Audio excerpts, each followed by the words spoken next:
Okay. Okay, so the first pattern that you can see in the Sanatana Dharma is from the structure of scriptural knowledge that is available to us, which is these Srutis, Smriti, Puranas, and Itihasas. In fact, even in modern day product development and all, you can see this same thing happening. Product development start with the concept, and the concept is really got from the customers and the clients. You talk to them, you listen to the customers, listen to the users, you get the ideas, and then you reflect upon it so that you come up with a detailed implementation plan, a design, etc. And then you actually use stories to demonstrate to the users how this can be used, and also actual use cases. You can see that the concept gets translated into a product through this process of Sruti, Smriti, Purana, and Itihasa. So it is a very powerful cognitive strategy of learning, which is there with us 3,000-4,000 years back. Our forefathers had defined this process, but somehow or the other we lost that in the way. And even the modern world, the Western world, is actually using these methods to further the knowledge, the material knowledge that we have. Fortunately, we are in a position where we can also start using this and also embed the value systems from the Upanishads into that, so that our youths can get a very powerful value systems and mechanisms for success. So that's basically what Gita Intelligence is talking about. Okay, so that is a brief introduction. I will be highlighting some of these kind of patterns throughout the course of the 18 chapters. And so this is just a sample of it. Today, we are going to start with chapter 1, which is the Arjuna. Yep. One bot. Is there anyone talking to me? No. Okay. So Arjuna Vishada Yoga, that is the first chapter. Arjuna Vishada Yoga is about the illustrating the difficulties that Arjuna had and his despondency thereof. So the chapter starts off with Sanjaya narrating to Dhritarashtra what is happening in the battlefield. Dhritarashtra, as you know, is blind, and Sanjaya is equipped with foresight and distant vision, Duradarshani, okay, or whatever we can call it. In fact, our TV systems and all was called Duradarshan, probably from this power of Sanjaya. Okay, Sanjaya was narrating to Dhritarashtra what was happening in the battlefield. So that's the initial setting. And he was talking about Duryodhana assessing the battlefield, his own strengths, and also the strengths of the Pandava side. And he realized that it is going to be a tough fight, but still he was ready to go ahead and then plunge into the war. That is Duryodhana, because he was, his characteristics and all will come out quite a lot from this Bhagavad-Gita narration itself. So we'll discuss all those things later.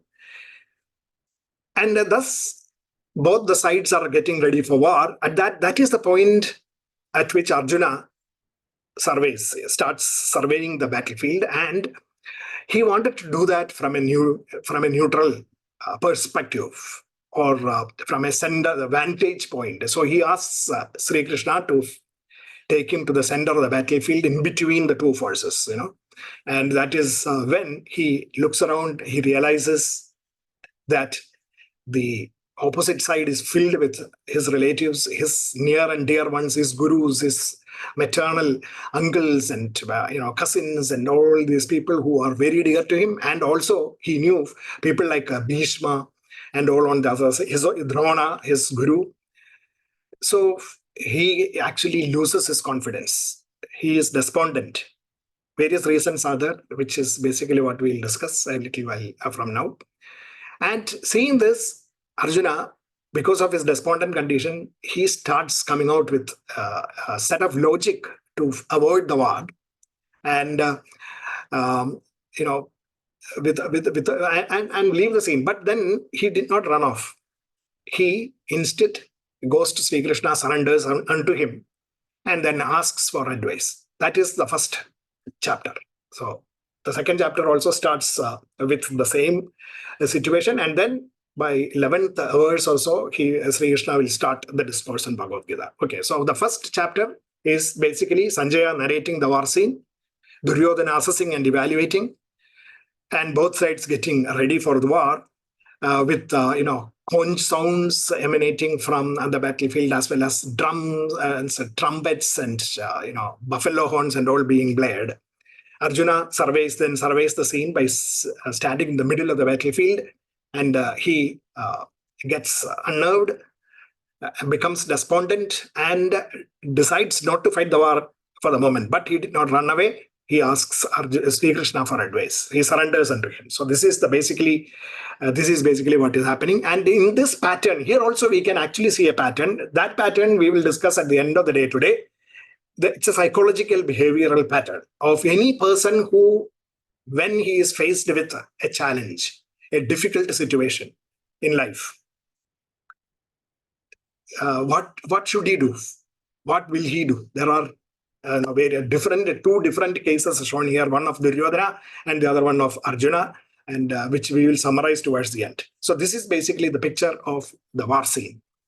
And this war is all about our own battles in the life, in our own life, the challenges that we face and how we have to face it. That is the metaphorical representation depicted here as a war scenario. So instead of going through each one of those verses, what I am going to do is to summarize the analogical and metaphorical viewpoint of what is happening within us. Okay, but I will touch upon some of these very important verses. So the first 11 verses of chapter 1 is basically what deals with Sanjaya narrating the war scene and Duryodhana assessing and evaluating. So here, the first two verses is when Sanjaya is talking to Dhritarashtra initially. Yes, Umaji? Sorry, I'm disturbing again. No problem. Yeah. Will you be sharing a PDF of what we are discussing here? I can. In the group? Yeah, I can share that. I will share that. Okay. I will share that. And there is, I will share the PDF file of these slides here so that it will trigger your memories. So you can reflect. You can do smriti on it. At the moment, listen and then smriti. Okay. So let us look at this is slightly detailed analogical viewpoint. So I would suggest all of you to also start thinking on these lines. What is the analogical perspective that is shown here? Sanjaya talking to Dhritarashtra. It is all about even the characters in the Bhagavad-Gita. If you really research on it, for each of those stories, you will find the names are so symbolic. The names, every name is symbolic. Every character in the Bhagavad-Gita is symbolic. So,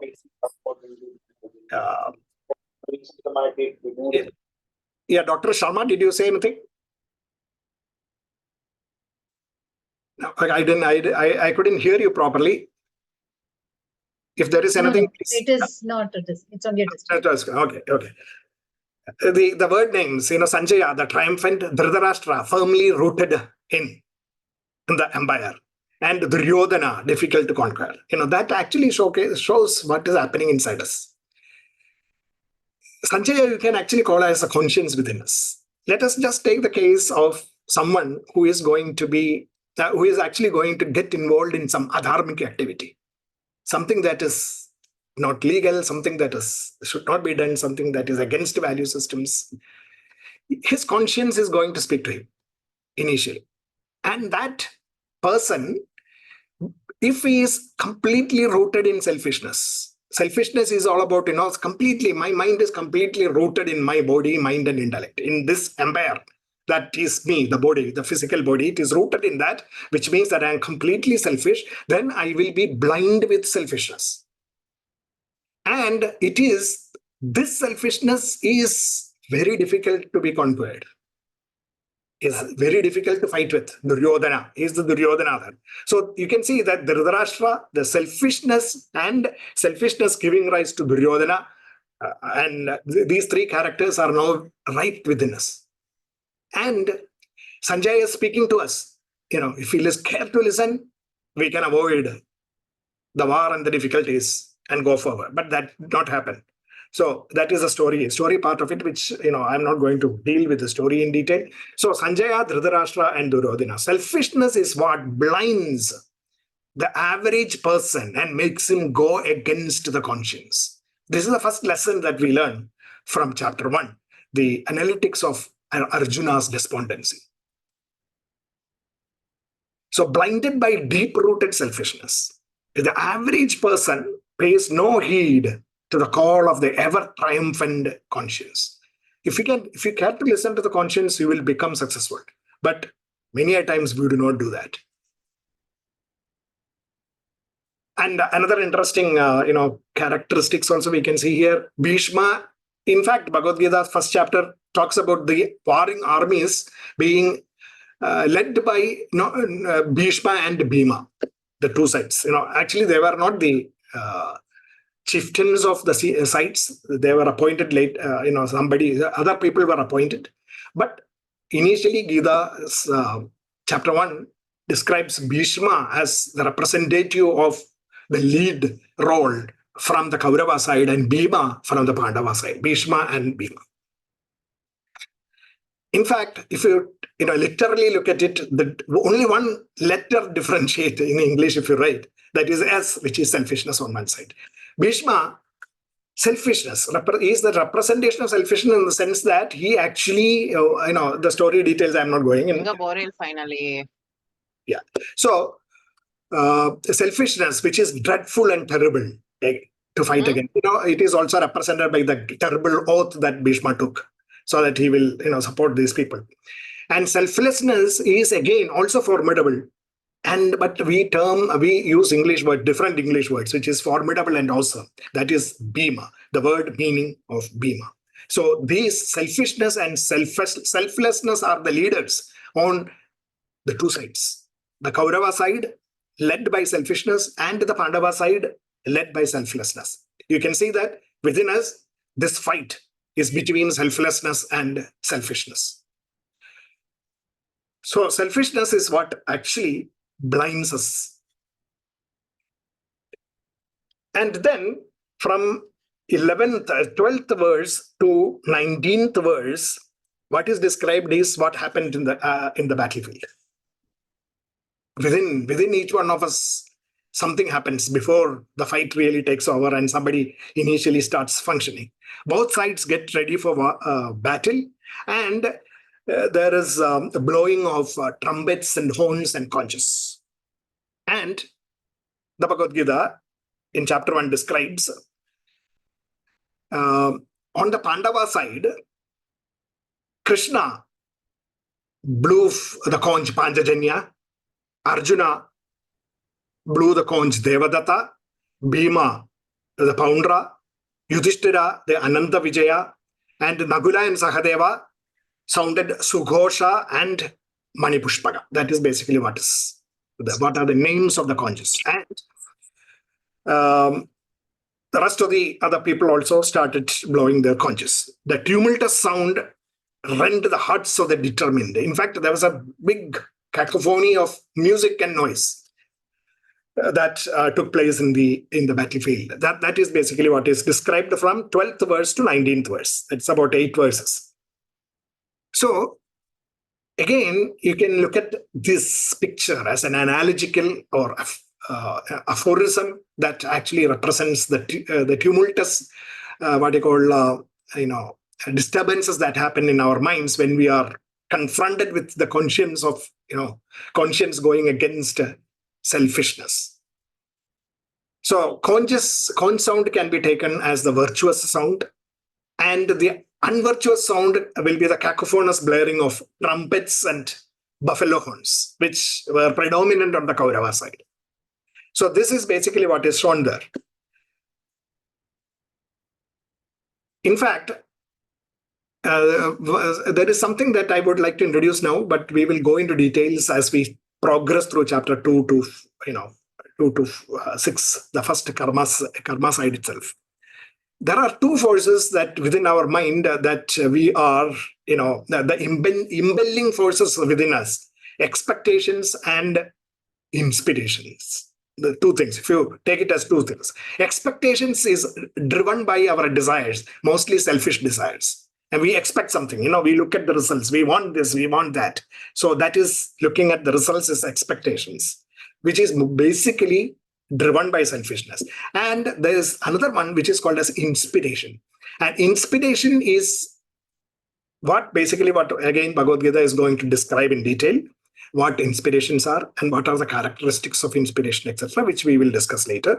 But at the moment, just the word inspiration, if you can, refer to the word, understand the meaning also, you will probably be able to reflect on it more and then get to know it. But as a brief introduction, I will call inspiration as the motivations, intrinsic motivation, which is basically aimed at enjoying the joys of the inner self.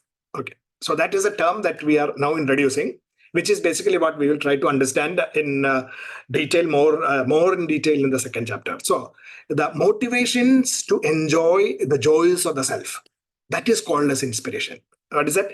The motivation to enjoy the joys of the inner self is called as inspiration. The other one is motivation to enjoy the joys of your body, mind, and intellect. The motivations to enjoy the pleasures of the senses, the whims and fancies of the mind and intellect is called as expectations. Expecting something to satisfy your mind, expecting something to satisfy the pleasure-seeking sensations of your body, expecting something to satisfy the whims of your intellect, typically arrogance, etc. So that is expectation. Whereas the inspiration is the motivation to enjoy the joys of the self. So we need to really understand what expectation to enjoy, or the motivation to enjoy the joys of the self is. That is the crux of understanding Bhagavad Gita. If you really understand what joys of the self is, and if you really understand the motivations that drive you towards that, then you have actually got a practical grip on what Sri Krishna is telling Arjuna to do. So that's the difference, expectations and inspirations. This is basically what we will try to understand. And that is what Bhagavad Gita is all about, from chapter 211 to 1878. Second chapter, 11th verse to 18th chapter, 78th verse. That is what is going to be described. This intrinsic motivations or inspirations, is what helps us to integrate the body, mind, and intellect with the higher value system. That is what we call as the joys of the self initially. So, in a nutshell, that is basically the purpose of Gita intelligence. To integrate the body, mind, and intellect to provide harmony in life. Okay, now let us look at again a little bit more detail in to the symbolism of these sponges and the conj names. They are meaningful. Krishna's conj was called as Panchajanya, which means born of the Anja, that is born from the five, which is the five elements that we are talking about. Then Mani Pushpaka means jewel bracelet, Mani Pushpaka. Then Ananda Vijaya means unending victory. Ananda Vijaya, unending victory. Deva Datta means given by God or God given. Deva Datta, or obtained from God, or whatever, you can call it that way. Sughosha means pleasant sound. Sughosha means pleasant sound.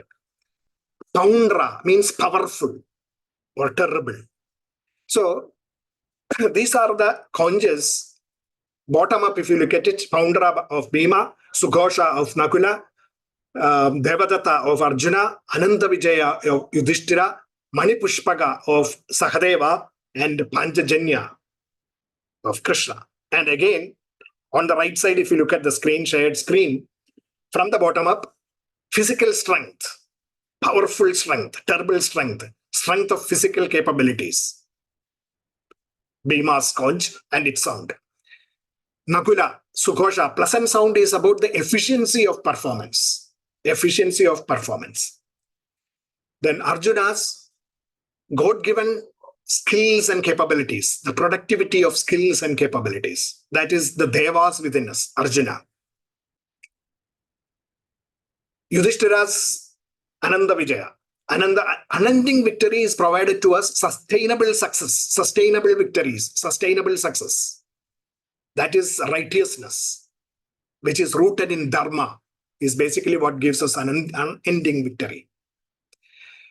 In fact, right at the last verse of the Bhagavad-Gita, where Sanjaya concludes, Yatra Yogeshwara Krishna, Yatra Partho Dhanurdhara, that verse itself summarizes this. The unending victory aspect of it. Sahadeva, very close to the core divinity. Sahadeva, proximity through the joys of the self. When you are enjoying the joys of the self, you are closest to the inner self. That is the state of happiness, which is the maximum that you can enjoy in this physical world. Proximity to the self. That is the Manipushpaka conj signify. And then Krishna, Panchajana, which is born of all the elements, or you can also call it as the Panchakoshas, integration of all the Panchakoshas, integration of the BMI with the self. That is Krishna's conj. So this is the picture about the war field, and on the Pandava side, what was happening. And what we gather from the whole picture of these conches that are sounded on the side of Pandavas is that an inspired person is an integrated person. A person who is able to integrate strengths, efficiencies, productivity, righteousness, and the motivations, intrinsic motivations, inspirations. He will be totally integrated with the self. That is what the essence of the whole of Bhagavad-Gita is. On the right side, if you look at it, these conch sounds signify that 3 or 4 verses summarize in a very picturesque manner what is the net result of actually following the wisdom of the Gita in our life, which is about, in one sentence, you can summarize it as integrating the physical capabilities, efficiencies, productivity with righteousness and being inspired by the joys of the self. Is basically what it is all about. It is the integration of the BMI with the self. And that is basically what is picturized to that. That integration is basically what is required. So it is about integrating body,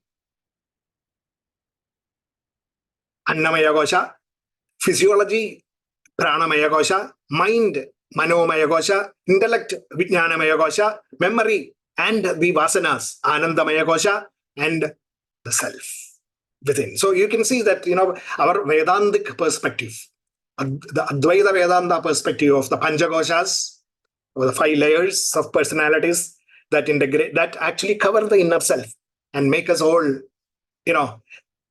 initially it makes us all think that we are the physical body, but forgetting the self. Okay, so that's those. Why do we actually forget the self and think that we are only the body, physiology, mind, intellect, and memory, vasanas, etc., is something that will be unveiled through these 700 verses of the Gita Intelligence, and how you can shape those things such that you become a different personality. Okay, so another point of symbology that I would like to point out is the chariot of Arjuna, which is run by Sri Krishna. There is a flag, and the flag actually depicts the picture of Hanuman. Actually, some people say that it is Hanuman, but in many places in my research, I found that most places it is, even in Shankaracharya's Gita Bhashya also, somewhere it is mentioned that it is a monkey's ensign that is on the flag. Monkey ensign. It is not necessarily a Hanuman. A monkey ensign is on the flag. What it represents is the characteristics of the mind of human being. The body is represented by the chariot, and then of course the mind and intellect, subtle intellect by Krishna, etc. And the characteristics of the mind is depicted there as the flag, the ensign on the flag, which is monkeys. That monkey mind characteristics is also described elsewhere as chanchalam, pramadi, balavat, dridam, vigraham, sudushkaram. That we will come to later. But that is the characteristics of the mind that is described, which is in English, we call it as restless, turbulent, strong, unyielding, and uncontrollable. That is the state of that is actually the characteristics of the mind. So such a mind is depicted there in that in that whole scenario of the battlefield. So that is how, when in our life, our mind, with our mind that is a monkey mind, we are set to face the challenges of the world. And what are the difficulties that we face? What are the main issues that we face, etc., is basically what is depicted by Arjuna Vishada Yoga. Because of this mind's characteristics, we start identifying with our thoughts. We start justifying our thought processes, and we also start condemning our situations, our predicament, etc., and try to escape from it, escapism. So that's basically what happened. Identification, justification, condemnation, and escapism. This is basically what happens within our minds. And this is basically what happened in Arjuna's mind also. He started identifying himself with the situation, in the sense of with the people there and with the results of the war even. Saying that, if I win the war, and then who is there to be ruled, etc. All those, he is already predicting the outcomes, and he is identifying with the situation. And he starts justifying the reasons for him not to fight the war. He is condemning the current predicament, situation, the environment, and he is trying to escape from this. So his mind is turbulent, and he is, because of the identification, justification, condemnation, and escapism, and he is, as a result, in a situation where he is not able to even stand straight. And what was the reason for him to actually get into that kind of a state? It is because, in the modern science, we talk about a spectrum of emotions within the mind. A spectrum of, in fact, modern neuroscience has classified our emotions into a spectrum of 8 items. Starting from the bottom, love, trust, joy, excitement, then surprise, sadness, shame, disgust, anger, and fear are the basic emotions that we have. Okay, we can classify and get more and more into details and split it up into various things, but fundamentally, these are the 8 types of emotions the mind is afflicted with. And these 8 types of emotions are also associated with the release of certain kinds of neurotransmitters, chemicals within our brain. Okay, which from the bottom side, if you look at it, it is the attachment emotions, love, trust, joy, and excitement. The last 2 are the attachment emotions. Can you see the screen?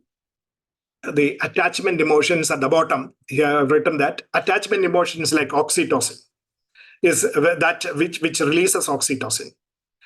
And at the top, survival emotions, and which is predominated by cortisol. I mean, in the sense, flight and run and all those things, fear and flight. So survival emotions to attachment emotions, cortisol to oxytocin. These are the various, there are various types of neurotransmitters generated. We'll not go into the details. Surprise in between is a in-between kind of emotion, which can either be because of fear, or it can also be because of love and attachment. So it can take you either way. It is that surprise is an element that can make you run to either of these. It depends on various other conditions. So anyhow, let's not go into the details. So we have survival emotions and attachment emotions. When it is said that when they actually mix together in the mind, that is, these 2 chemicals are produced equally, and then what happens in the mind is total confusion. That is a modern finding. And this is basically what happened in Arjuna's case. Love, fear, anger, all these things took place in Arjuna's mind because he saw his own brothers, cousins, guru, and such people. And also he was overcome with anger also because of the various bad things that the Kauravas did to the Pandavas. So anger, as well as love, etc. Opposing emotions took over his mind. And that is the condition of Arjuna. So survival emotions release cortisol, and the attachment emotions release oxytocin, and they actually clash within the mind. In fact, you can see that similar things, if you really analyze our own life situations, we can see that confusion and not being able to do something happens because of contradictory emotions within our minds. And that is the exact situation of Arjuna in the battlefield. So, because of this confusion, what happened? Arjuna started analyzing the situation. And in this confused state of mind, when you actually start thinking about what you have to do and your plan of action, invariably you will end up with a very convoluted logic. You come up with convoluted logic and you start justifying the things that are, in effect, they are not the right analytics, but wrong analytics because of the confusion.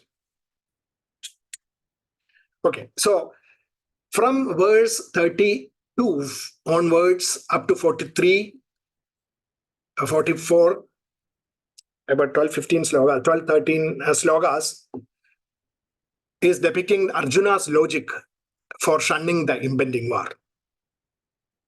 So because of the war, he says that it destroys families.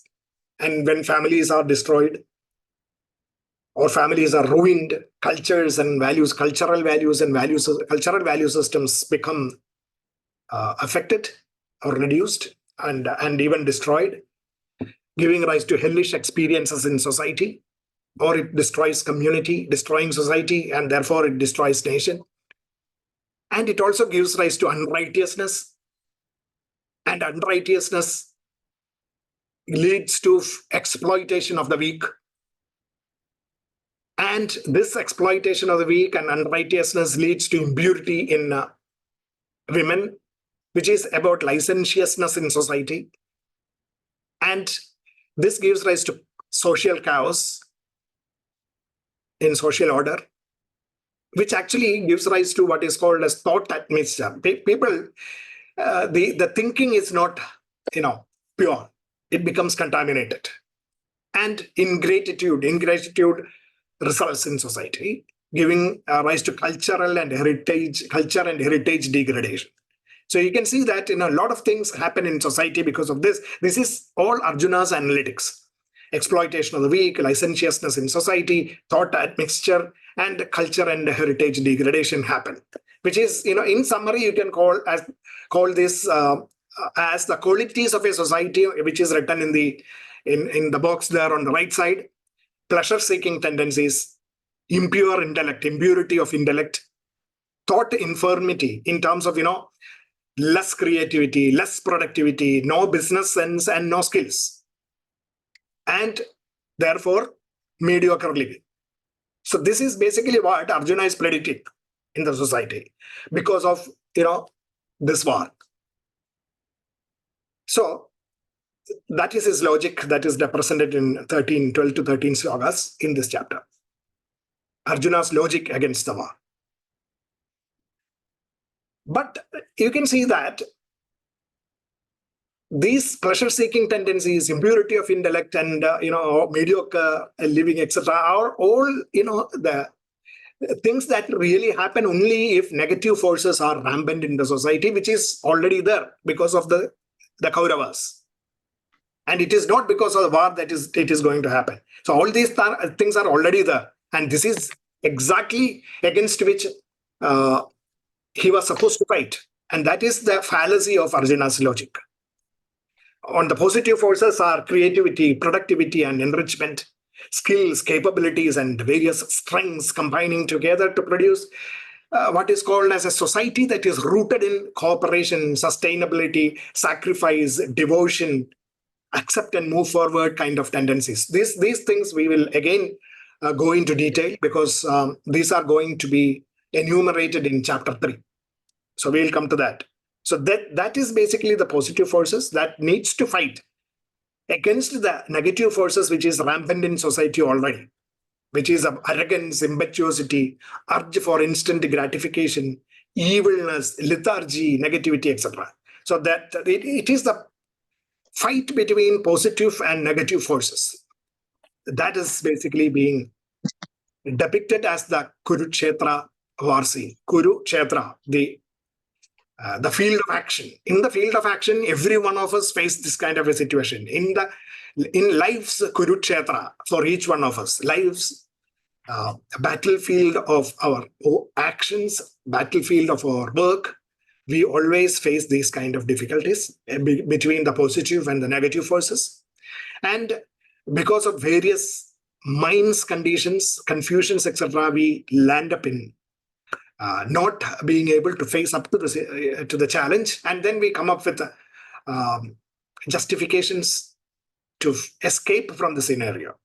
Some people, I mean, the average people succumb to it, but the excellent people, the stars, the performers, what they do is they try to get over it, probably with the help of mentors, proper mentors who can guide them to the path of success. And that is what Arjuna also did. So that was the difference between the average people and Arjuna. Arjuna did not run away from the battlefield. He went and surrendered to Sri Krishna for his advice, which is basically what every one of us, if we are faced with similar situations where there is no hope for us to go forward, the best thing would be to sit back and take refuge in the advice, the wisdom, and help of somebody who you think can help you out. Somebody who is worthwhile. It is not about just blindly going to somebody. It is about choosing the right guru, right mentor, right advisor, right coach. In the modern parlance, if we talk about it, it's about selecting the right coach. Arjuna knew Sri Krishna. Sri Krishna had an impeccable record of capabilities, skill sets, abilities, and the kind of friendship that they had with Arjuna. Arjuna knew him very well, and he chose him as his guru. And that is basically the first chapter is depicting that surrender to Sri Krishna. So, in summary, if you look at it, it is the predominance of negative emotions in the mind of Arjuna, and also the positive ones: love, excitement, and trust, anger, hatred, fear, love, and compassion on the other side. These two were creating confusion in Arjuna's mind. So it is basically a war of expectations versus goal orientation, result orientation versus goal orientation. And there is a difference between going for the results or setting a goal and working towards it. So it is about expectations and inspirations. If you combine A and B, if there is a mix of both, then there is confusion. Emotional turbulence is the result, which is basically what Arjuna's condition was. So it's about identification, justification, condemnation, and escapism as the result that happened in Arjuna's mind. So situations get out of control. But instead of running away, Arjuna went to Sri Krishna. That is the difference that average people have and what Arjuna had. So Arjuna was a different kind of personality. That is very well clearly illustrated in chapter 1. We can actually look at practical implications of this integration as a kind of reflected thought from the symbolization of the chapter 1 on Arjuna's despondency. So this is basically that Konja integration that I talked about. it is a little bit more in detail. I will post this in the group also, so you can actually look at it, and then you can try to actually connect this with our day-to-day world, everyday, in normal living life as well as in professions. Everywhere you can actually integrate this kind of a knowledge and this essence of the learning from the chapter 1 of Bhagavad-Gita. So it is about, as I said, on the left side, integration of body, physiology, mind, intellect, memory, and the self. So body characteristics is strength and dexterities, skill sets, dexterity of skills. Physiology is about metabolism and fluid thinking. Metabolism that helps for fluid thinking. Mind, equanimity and focus. Intellect, discrimination and dispassion. Memories are tendencies, values, habits, including actually to some extent the genetics that come from generations. And the self. Self is all about existence, our own real existence, our own source of real knowledge, and our own source of real happiness. That is basically what it is. So if you look at the blocks in the middle portion of the diagram, the infographic, from the bottom, skills, efficiency, effectiveness, combined with energy of fluid thinking, purposefulness of productivity and peacefulness, righteousness in ideation and creativity, and your intentions and motivation, shaped intentions and motivations, all driven by the joys of the self, is basically what is required as an integrated personality. So how do we actually, what are the physical things that we can do is what is written on the right side, which is of power and strength, etc. For that is balanced food, exercises, health, and of course epigenetics. There is something called as epigenetics, which is the environment in which we live, environment in which we grow up, environment in which we work. That also plays a role. So balanced food plus exercises. Then the physiological aspects, the pranas, oxygenation and hydration help a lot in that process. Oxygenation is about providing as much oxygen to your brain and body. Hydration, fluid intakes, etc., which helps in. And of course, there are pranayama and other things that you can do in terms of yogic practices for power and strength and other things. You can also do these yogic yogasanas. Then and on the physiology side is pranayama and other things, and then the mind part comes in meditation and such other things. But in the outside world, you can talk about equanimity and skills, dexterity, which will create focus in what you are doing. Discrimination and by acquiring knowledge, and ultimately inspiration is the happiness driver within us, every one of us. That part is the happiness driver within us. This happiness, actually, if you really look at it, the happiness driver in us can work either way. It can actually drive you to pleasures of the body, mind, bottom, all the things that are downward. And it can also be a motivations for happiness of the joys of the self, that is upward. Both ways it is possible. Seeking the joys of the self is the highest form of happiness, which is basically the joys, which is called as the joys of the self. Practical implications of the joys of the self we will see in chapter 2, next chapter. When we start with second chapter, we are talking about these motivations a little bit, and then more in third chapter, fourth chapter, etc. So the Atma Tripti, or the happiness of the joys of the self, is basically what it is also the motivations for the joys of the self. What are the other motivations? The other motivations are, your anticipation for the results. You are actually gaining the objects of your happiness and experiencing the object of happiness. Like, for example, that is the motivation always, for average people in this world. if you look at, let's take about a case of ice cream, for example. I'm talking about ice cream to you now. All of you are experienced with that already. So therefore, when I talk about ice cream, you are now anticipating the ice cream. Okay, there is, suppose I tell you that I'm going to give you ice cream. What happens? You will start anticipating getting the ice cream. Okay, you derive some form of happiness from that. Then when I actually give you the ice cream in your hand, you have the ice cream in your hand, the happiness that you have is slightly different from the previous happiness of anticipation. Now it is the anticipation of attainment. So the happiness of anticipation has now given way to happiness of attainment, that you got it. Now it is in your hand. The next stage of happiness comes when you start tasting the ice cream, another kind of happiness. So that is the happiness of experiencing. So happiness of anticipation, happiness of attainment, and happiness of experience. These are the three types of happiness for which people strive.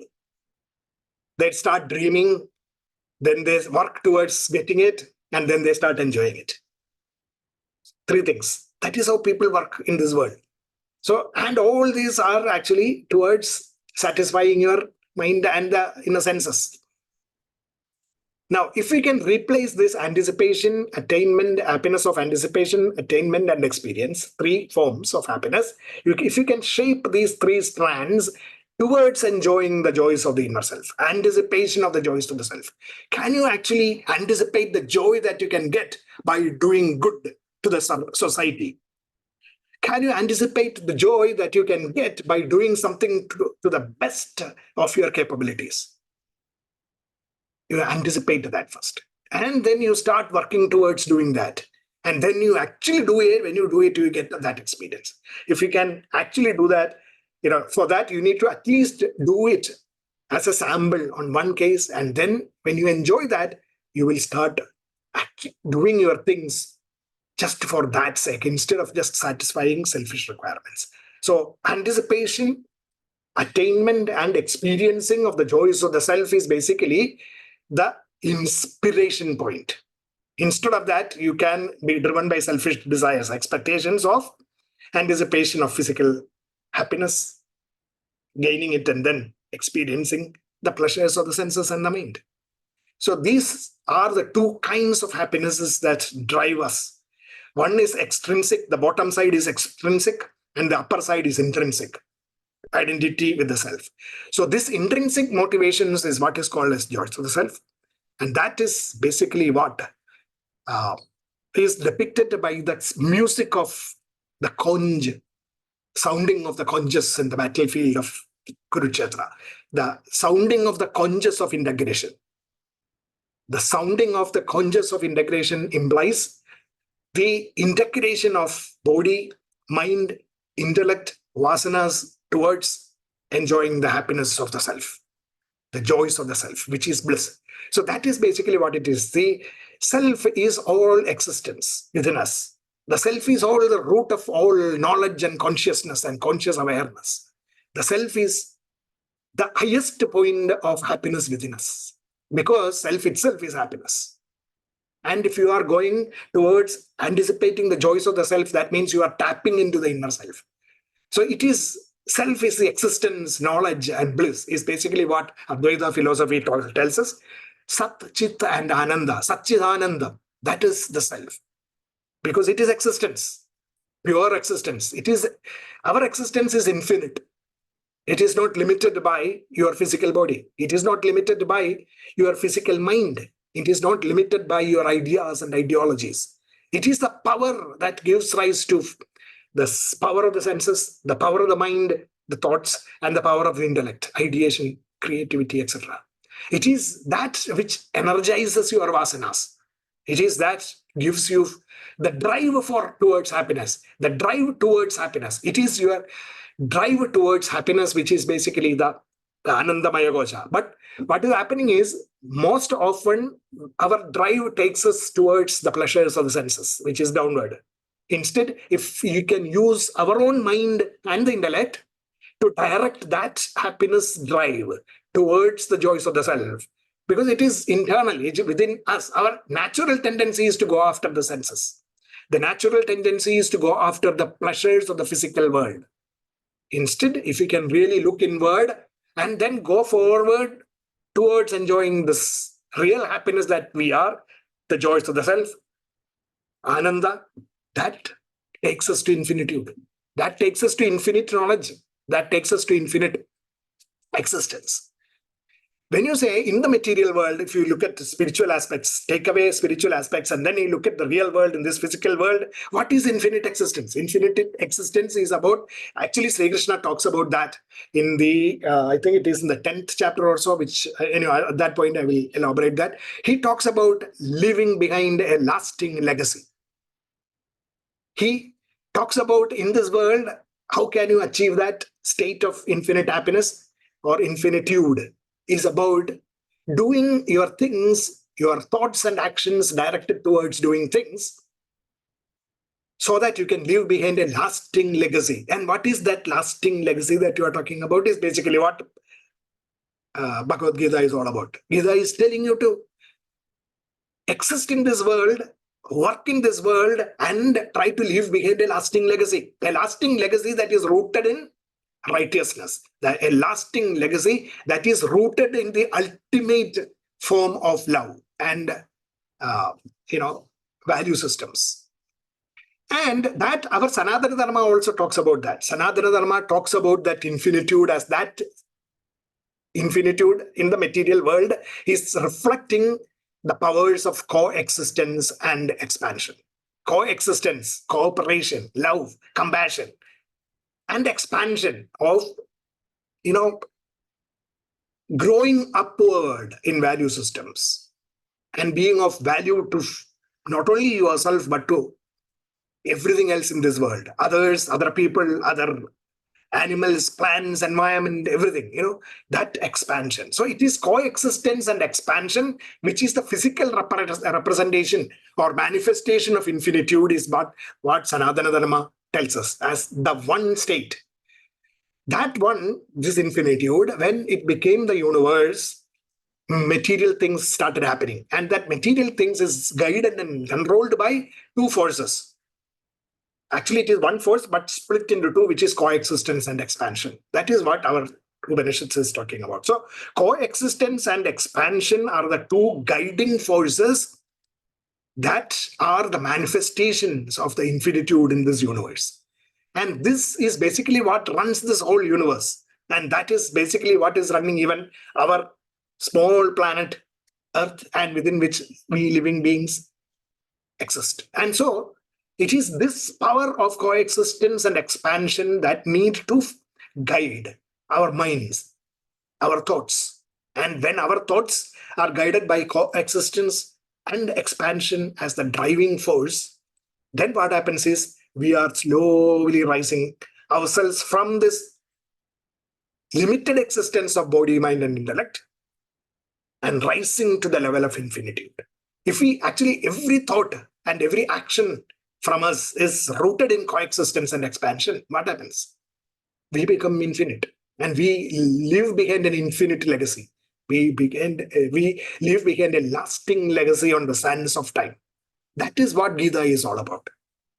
So, starting from the top, coexistence and expansion. What is that? How can you achieve that? Is basically what now we are going to talk about from second chapter onwards. Second chapter talks about the motivation, supreme motivations that you can drive us. And if it is not, what will happen?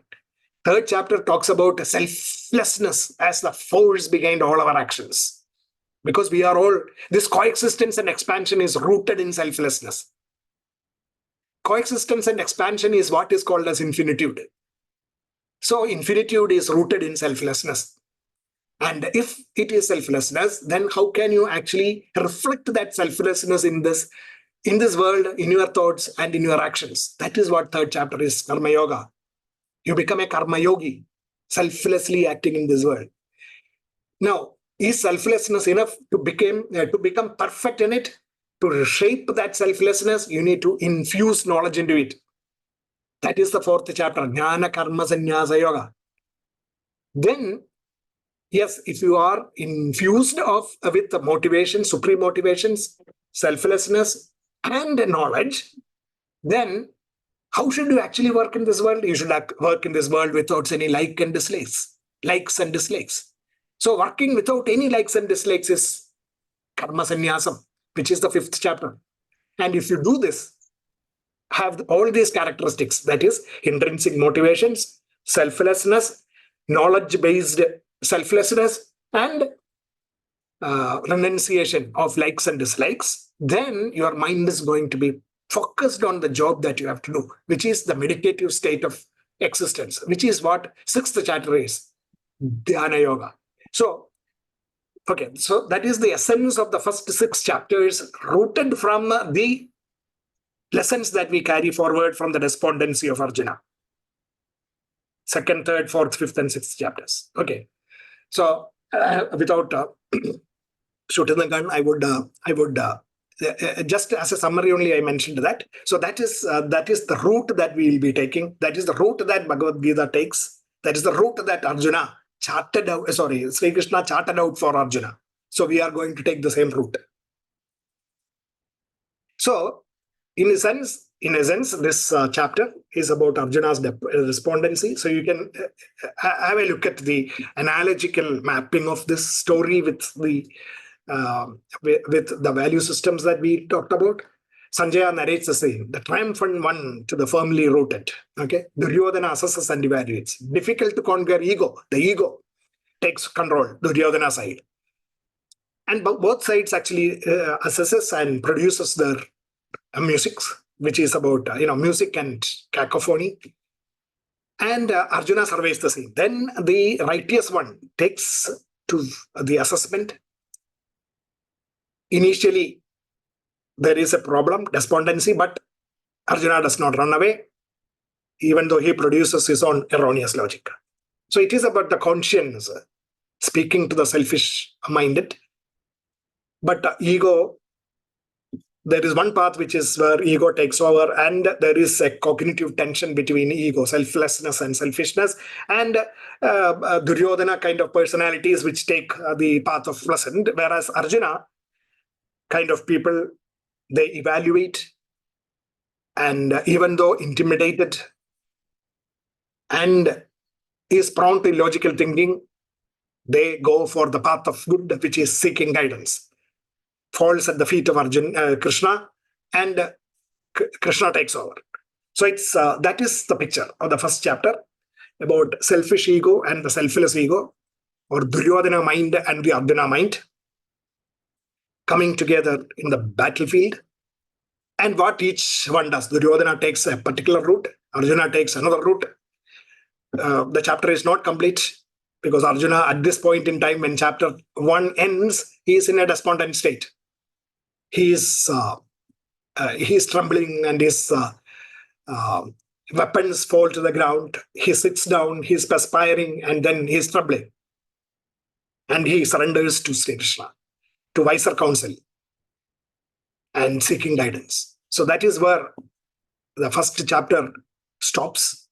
And it is a small chapter with very little in terms of value systems that are being given out, because Krishna does not open his mouth at all in the first chapter. It is all about Sanjaya talking to the Dhritarashtra and the war scene.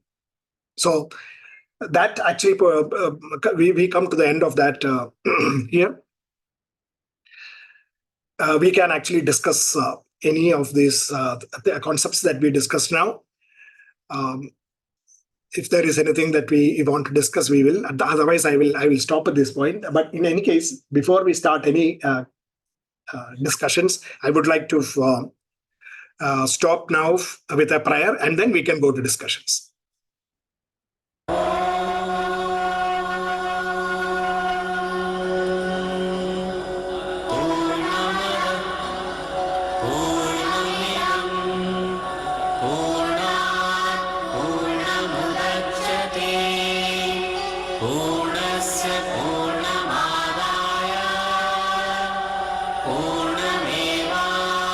avashishyate.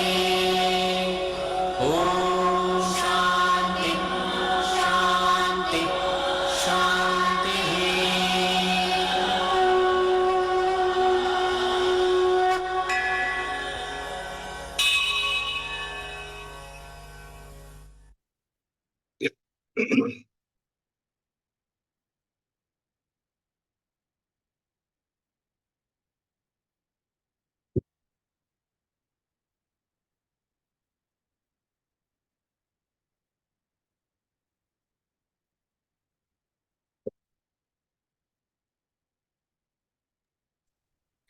Yes, yes, Sangeeta.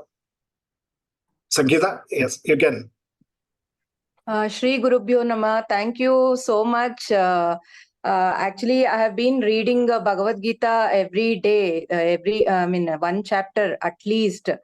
But today, when I got to hear from you about the gist of the meaning of the first chapter, it is a total, change. Actually, I have started introspecting myself.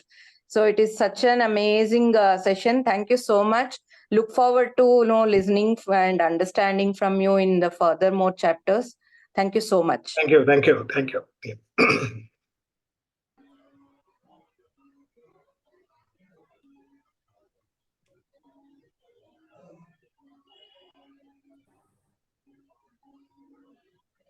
Namaskaram, sir. Namaskaram, namaskaram. Yes. Ajit here, Yes, sir. Ajit, yes, Ajit. Yeah. Yeah. So in fact, I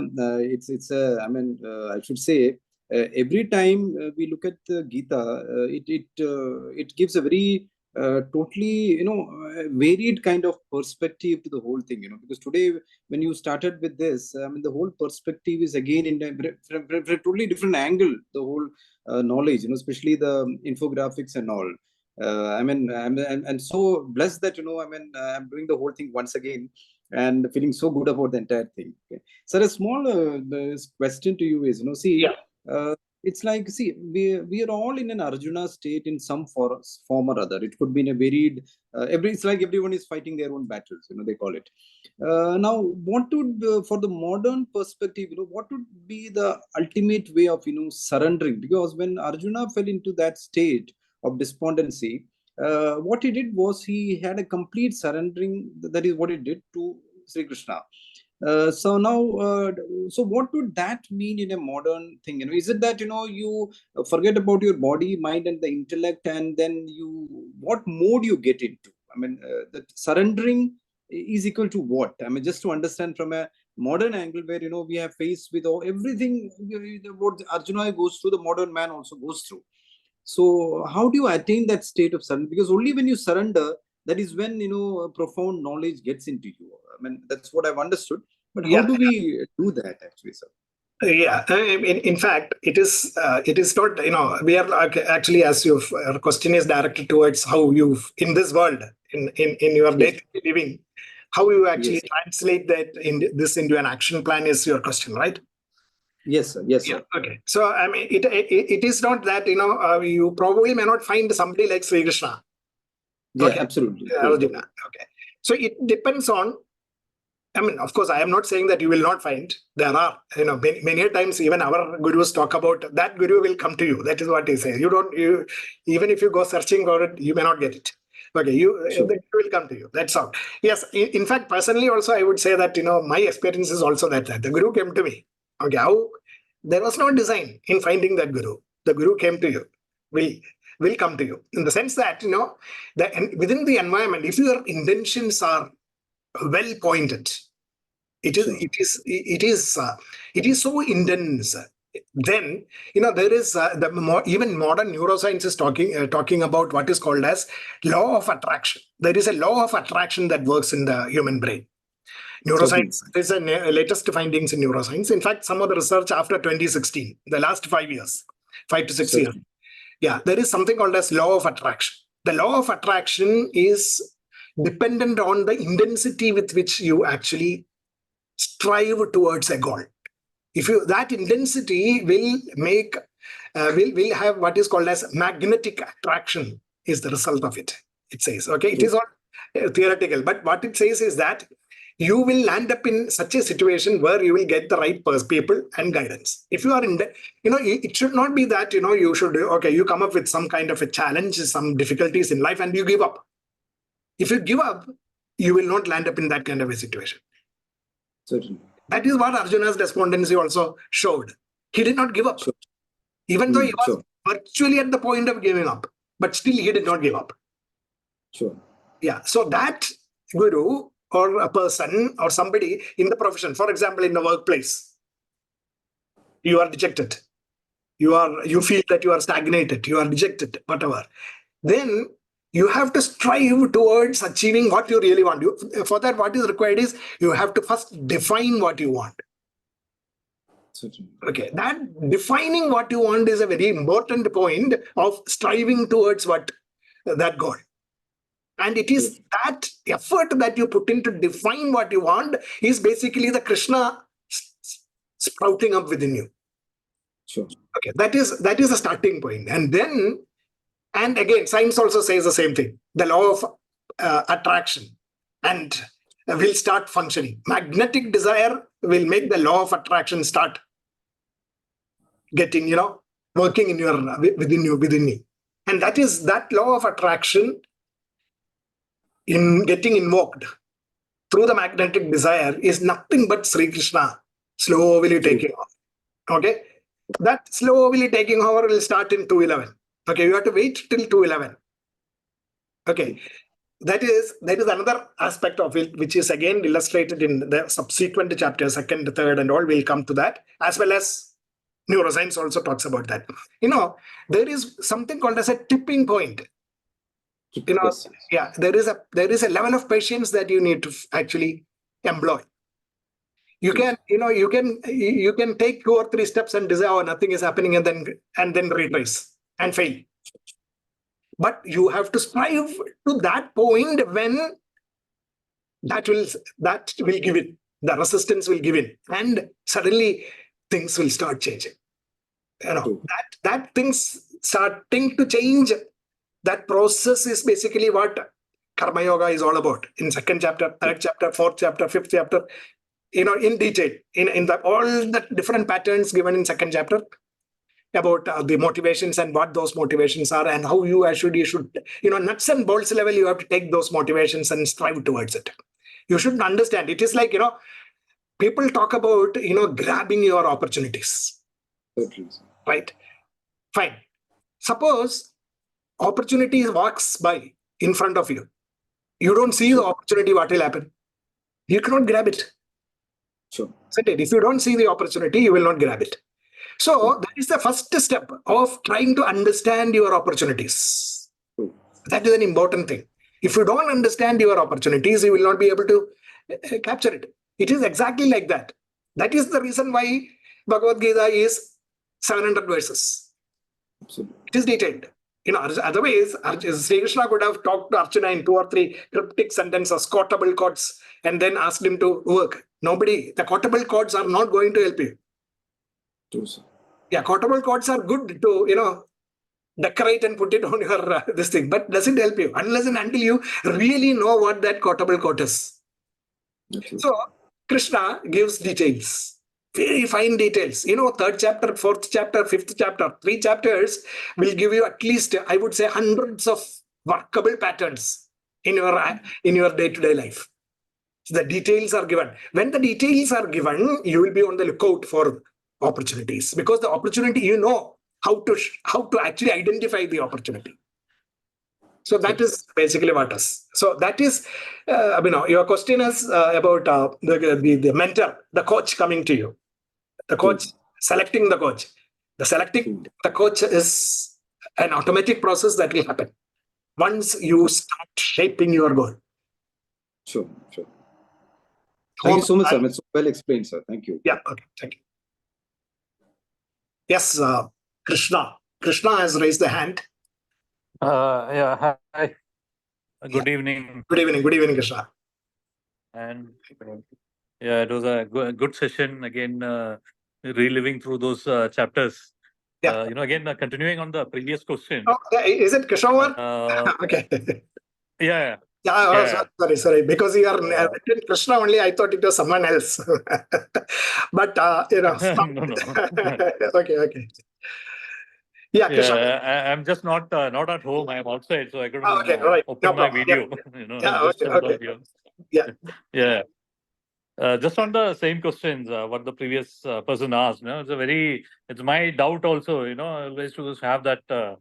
And one more thing, I felt my experiences, it also depends on the people, because some people, and I tried and I just couldn't surrender to people. Okay. So I always had that doubting Tom kind of nature. It's always that how can I surrender? The same question what he asked, how will I completely surrender? How do I trust? How do I know this is my Krishna? So the only thing on my experience happened is like, I kept asking questions. So when I through the series of questions, that confidence started building. Right. So probably with you also, even though like maybe 5 years, 6 years, I don't know how many years I've known you, but I still keep asking you questions. So through that series of questions, we find our mentors and Right. gurus and our answers. This also happens, and so Right. Absolutely. Yes.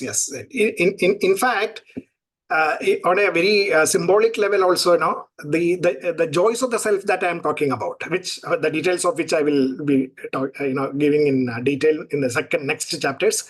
The joys of the self, understanding the joys of the self, and striving towards achieving that. So the first step is understanding what these joys of the self are, isn't it?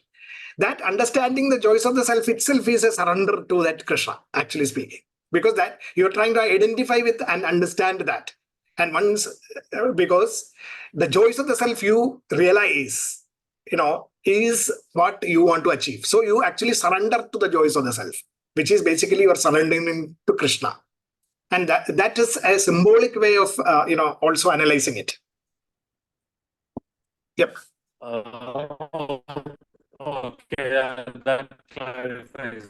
Sound is breaking, Shomar. Sound is breaking. Thanks. Okay. Yeah. Divya. Thank you. Yeah, okay. Divya.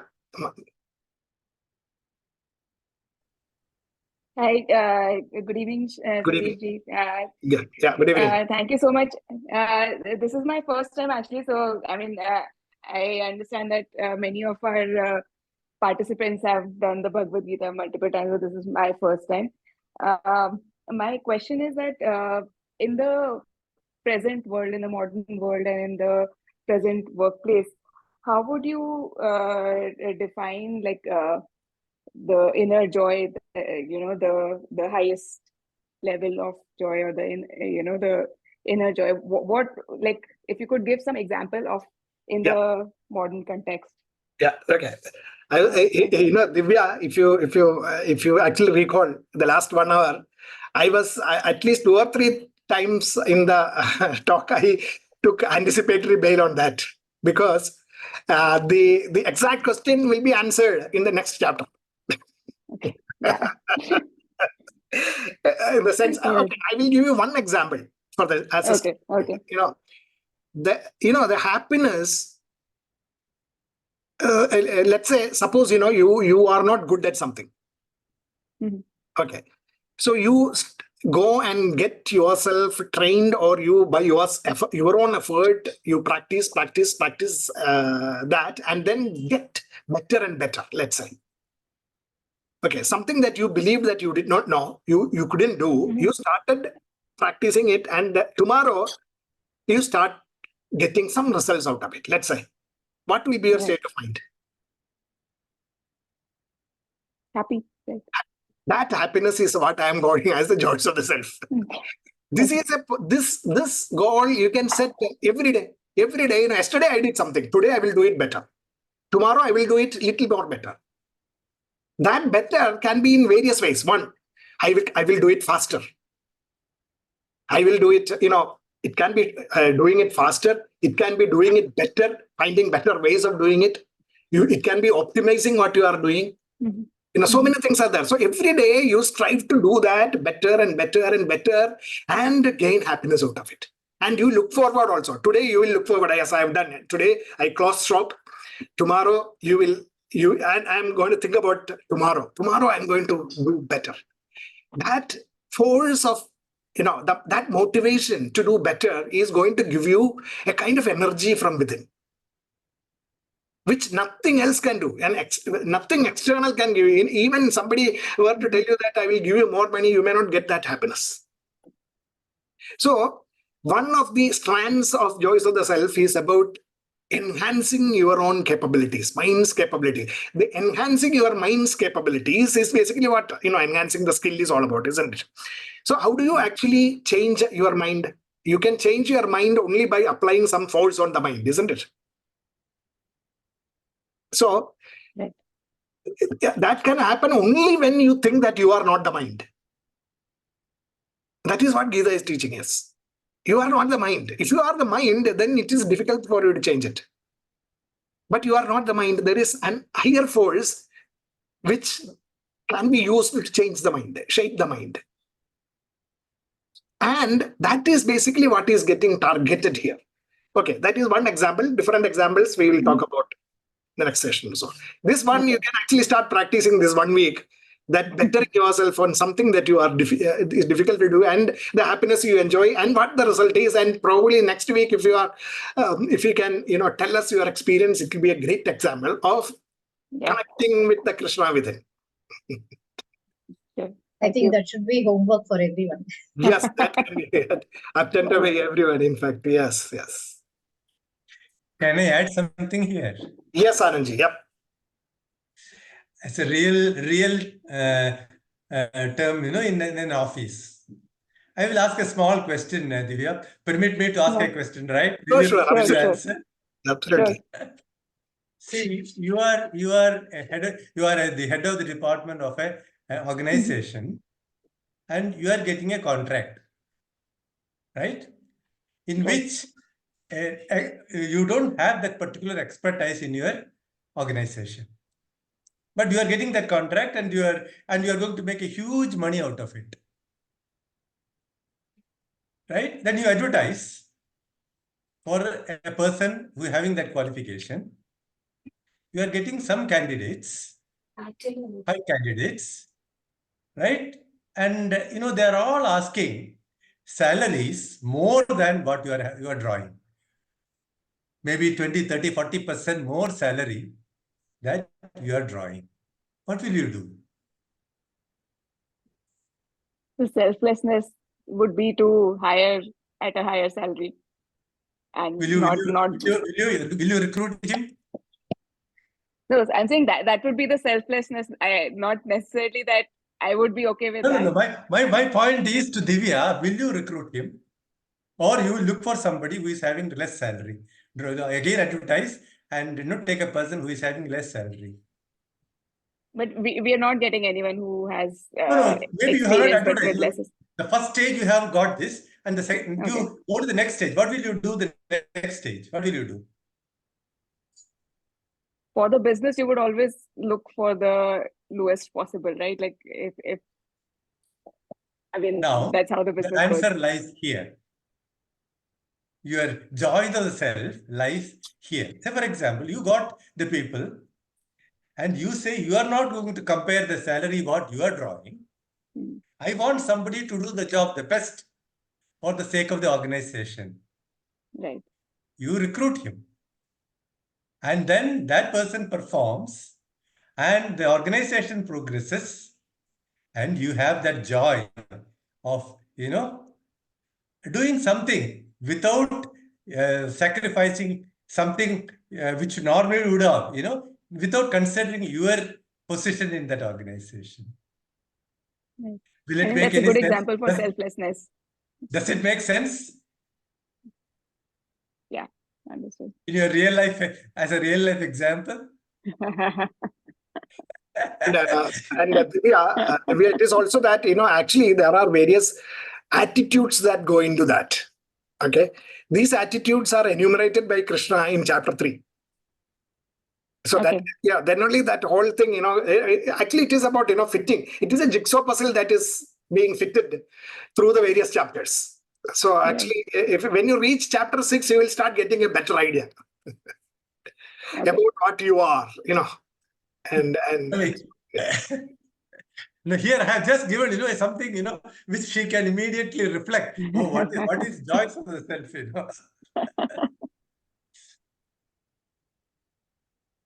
Yeah, okay. Thank you. Yeah, actually there was a question by Pradeep Kumar. Pradeep ji, I will tell you that. But before that, Sangeeta has raised the hand, so she can. Sir, I don't know if my question is relevant to this chapter, but I heard you saying expectation versus inspiration. So in the real world, how we can actually, because I think as a human being, everybody will have some expectation, either from your spouse or or from your children or from the self. So how do we, how do we go about expectation versus inspiration? Okay. So just now when you asked the question, towards the end you said you said family members, children, and all those things, and then also said that towards the self. Yeah. Right. Yeah. Okay. Right. Okay. There is a big difference. I don't know what the self meant in your question. Okay. That is something that we will clarify more and more as we go towards this. Yeah. So at the moment, I will not get into that because it is going to then explode into the various what is going to come. Okay. So yes, the other portion of it, your family, your all those things. Yes, definitely in this world, expectations are there and expectations are valid. But at the moment, I will just summarize it as a one single sentence answer. Is the sense that it is how many, your expectations should be such that can you check your expectation against the number of people who will be benefited by you achieving your expectation,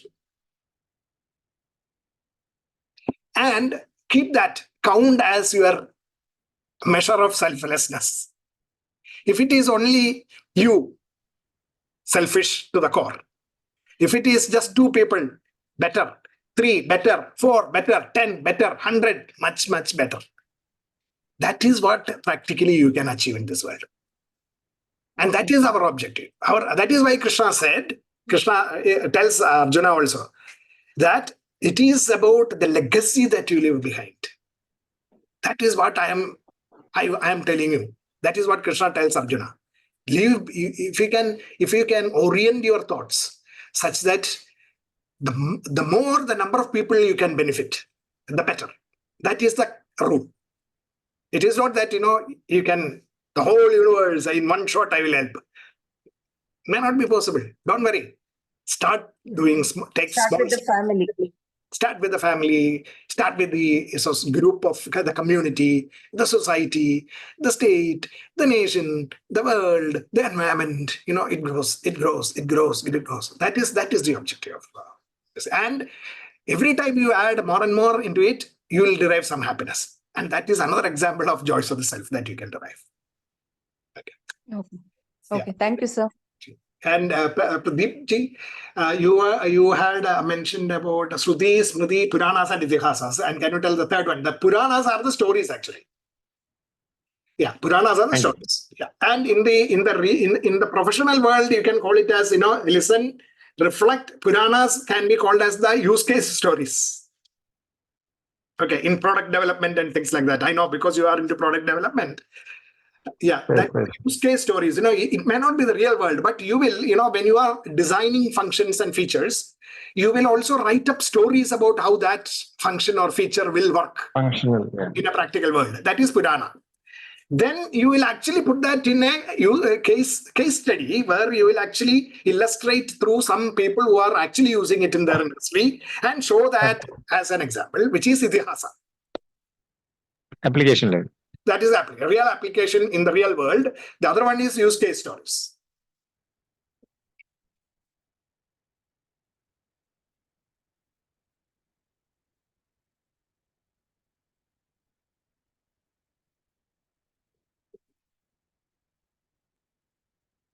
There is a question in the chat box by Yeah. Vijay ji. Vijay, isn't trying to do better every day based on expectations and desires? Yeah. It is definitely, that is also a case of expectation, but that expectation borders on a goal, which is about which is again we'll get into the further details about about the goal setting and all those things, as not it is not very fundamental terms. You can call it as selfish goals and selfless goals. There are two things. Third chapter, fourth chapter talks about those things in detail. So selfless goals and selfish goals, two things are there. Selfless goals I will call as inspiration and not just expectation. Selfish goals are expectations.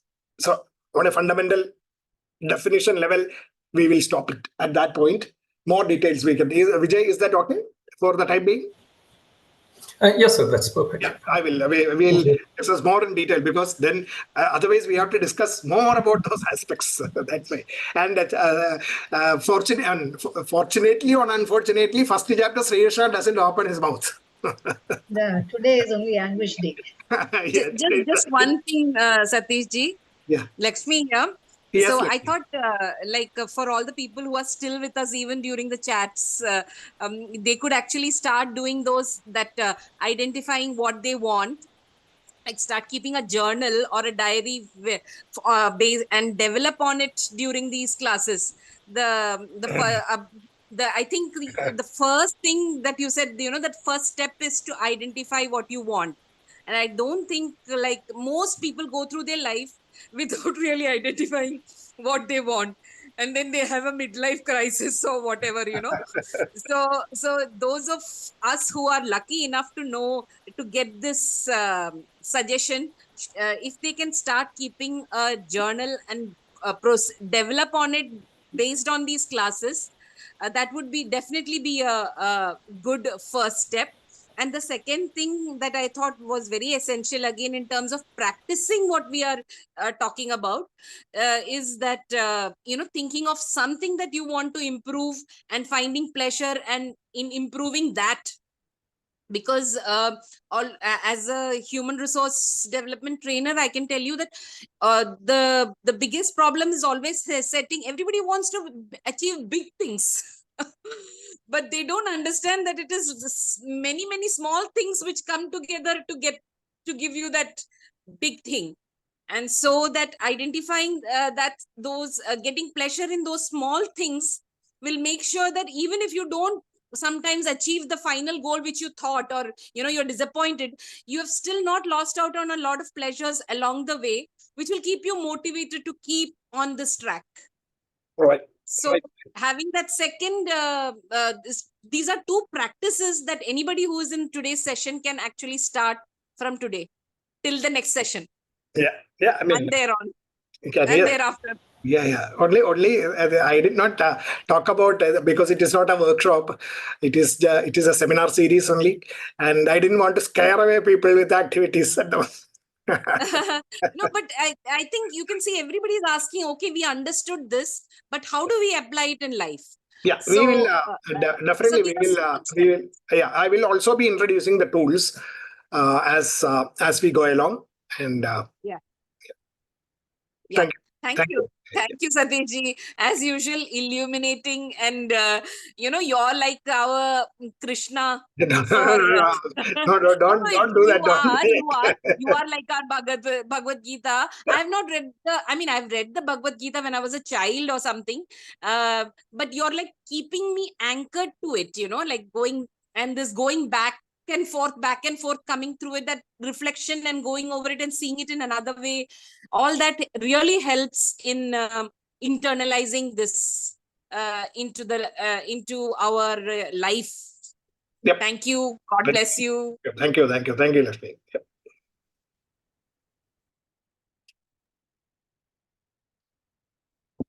Yeah. So if there is nothing more, I think it's 7. One more question in the chat. Yes, please. Yeah.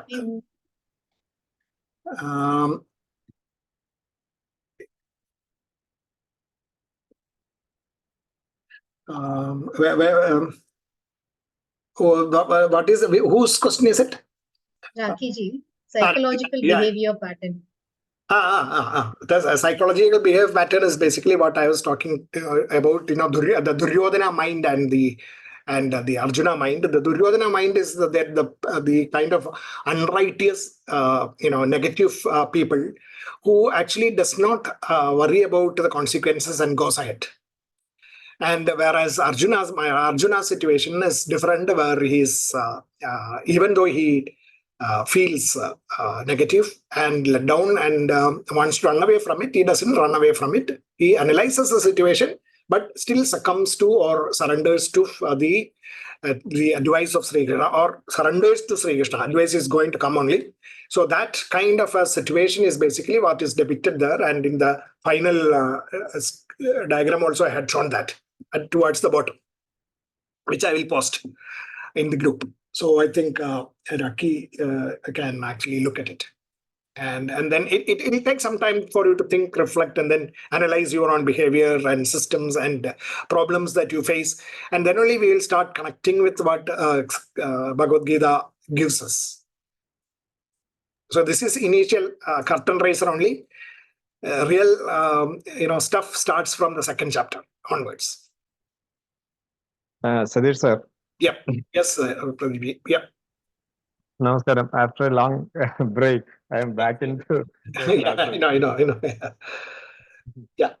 Today, the very valuable point what I got maybe the difference between expectation and inspiration. I think whenever we are doing something, if you just check in which basket it falls, I think we can become more productive. Yetnam. We can make it a yetnam like thing. True. And another, just triggered another thought, which reminded me to tell you that also, in the sense, this expectations and inspiration. Just take the case of creativity and innovation. Okay. Yeah. Creativity is on inspiration, whereas innovation is on expectations. Can you maybe I think if those who are interested can write it down and then think about it, and next week we can discuss. Creativity is about inspiration, and innovation is about expectations. But sir, actually in between you told that, to how many people the impact comes. Correct. That matters. Yes, that matters. Yeah. But I was recently, actually, I'm just looking at a case study. The galvanized rubber. Yeah. Galvanized rubber was invented by Goodyear, I think. Goodyear. Yeah. Okay. And that is basically a chemical, compound, chemical process. Correct. And at that point in time, when the galvanized rubber was invented, there was no question of any, how many people are going to be impacted or whatever. That was an invention which is not bound by any other limitations. Yeah. But later, as a process of innovation, this galvanized rubber was used in tires, automobile tires. Right. Okay, then things changed. So it is another completely different perspective if you connect it with the infinite, the self within us. When it is completely bound to our BMI, it is limited. It becomes limited. Okay. Yeah. Correct. Right. Yeah. I mean, in the second part. Yeah. Yeah. The second part actually there is a connection between the result. Yeah. The connection in the case of salary, everything what we were discussed. Yeah. And because they are looking at the result. Correct. They are looking at the result. Innovation. The result should be the joy. If the expected result is only joy. Yeah, it's only joy. Whereas the joy that you get out of creativity is not joy; it is bliss. Yeah, it's bliss. Bliss is the highest level, Right. All the limit. Yeah. In fact, there is a grade of happiness. Okay. Yeah. Creativity, invention fuels what is called a higher form of happiness, whereas innovation probably a slightly lower form of happiness only. Correct. Yeah. And it is conditional. It is bound. It is bounded happiness. Correct. Okay. Those are all what you call nuances of these thought processes, but we can also see that reflected in the work. In fact, creativity is considered as a spark of the infinite in the manifested world, which is that creativity, which is the spark of the world, is actually speaking a manifestation of the divine energy, which is infinitude, and that is called as Brahma. Brahman, infinite, Brahma. Okay, that the creative aspect, and that creative aspect has to be joined with knowledge to produce anything in this world. And that knowledge, the goddess of knowledge is Saraswati. So that is Brahma and Saraswati. Okay. Knowledge. Yeah, I mean, more of those details I will get into in the fourth chapter, I think, where there are some mentions about pointers to those things in the Bhagavad-Gita. So the manifestation of divinity, manifestation of infinitude as Brahma and Saraswati gives rise to innovation, creativity plus knowledge. Yeah.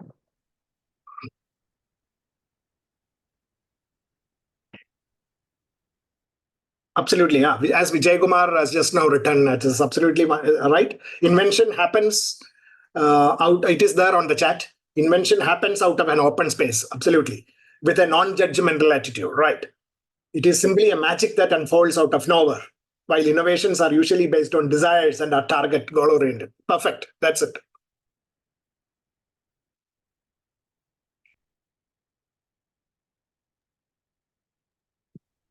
Narendra Babu had written something. I want to ask about how to manage conflicts in our teams and in the family. I hope we will cover this aspect in one of the sessions. Absolutely, yes. That the details of the nuts and bolts level things that are required for handling such things is basically what third and fourth chapter is all about. So we'll be discussing that.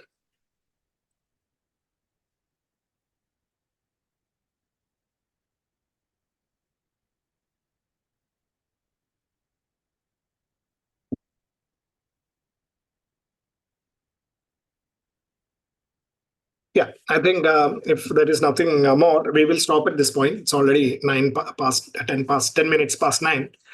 So we'll stop at this point. Thank you for your time, and we will meet up next Friday with chapter 2.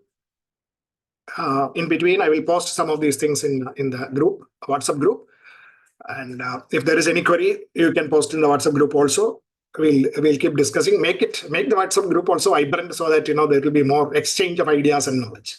Thank you all. Good night and namaste. Thank you, sir. Thank you, Satyajit. Thank you, sir. Thank you. Bye-bye. Thank you. Thank you, sir. Thank you. I was expecting that answer will be giving a story as usual. Yeah. He is left. Okay, he left. Okay, maybe next week I will ask him to tell us. He comes with a nice story. Yeah.